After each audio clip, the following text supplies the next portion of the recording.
In recent years, cinema has moved from creating stories using cameras with film stock to storing files from either SD cards or CF cards to be stored on hard drives. Within the industry, technology is evolving rapidly, and so does the opportunity for what cinema can achieve.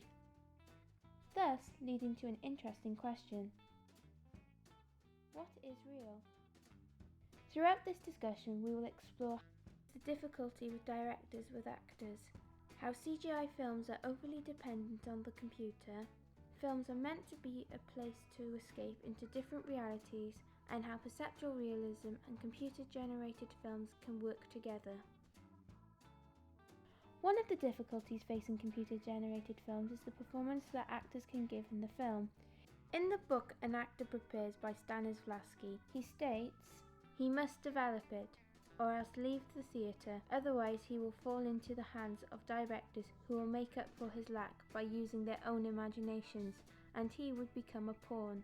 This can also be applied into the film world. It is easier for an actor to get into a character in an environment, i.e., the film is based at an abandoned warehouse, it's the middle of the night and it's cold. Due to the environment, the imagination of the actor can be used easier. Take the actor and put them into a film that's mostly being led by CGI. The whole room is green to help the post-production department. The actor is heavily relied on directions from the director. He or she has to be told what is in front, what are they meant to feel, and how to react to the green screen. In a computer-generated film, you may not get the best performance out of your actor.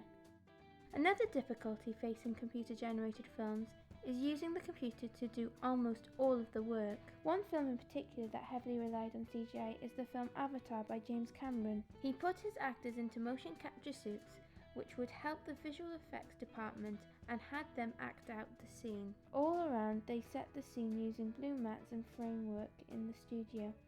Around the set, computers are creating the world around the area. You can only see the world of Pandora using one camera that is held by Cameron.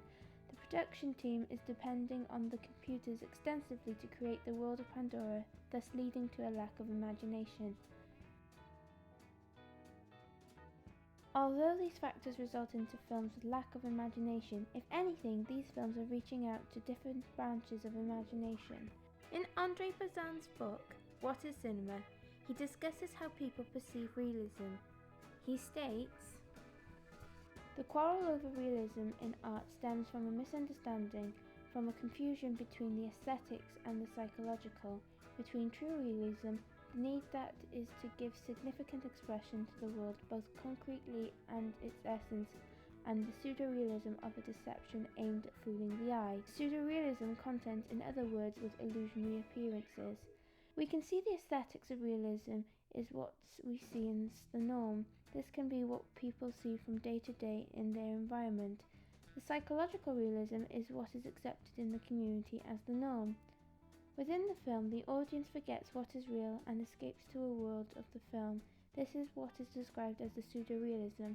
The audience enjoys the world that is created around them because they are imaginative. Computer-generated films create imagery that is not in the norm, making the story interesting." Either way, perceptual realism and computer-generated films can work together to create cinema. An example that uses both is Peter Jackson's Lord of the Rings. CGI is utilized when necessary during the production. For example, majority of the cast is in costume, whether that be a dwarf,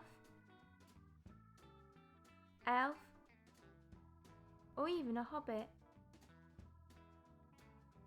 The only exception to the rule are some of the creatures, for instance Shelob or Schmeagol.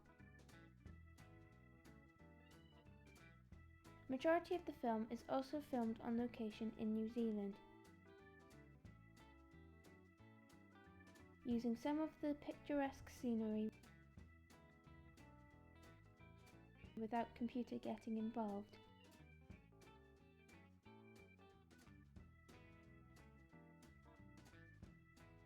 To conclude, computer-generated films are on the rise in recent years, but it's up to the individual what to do.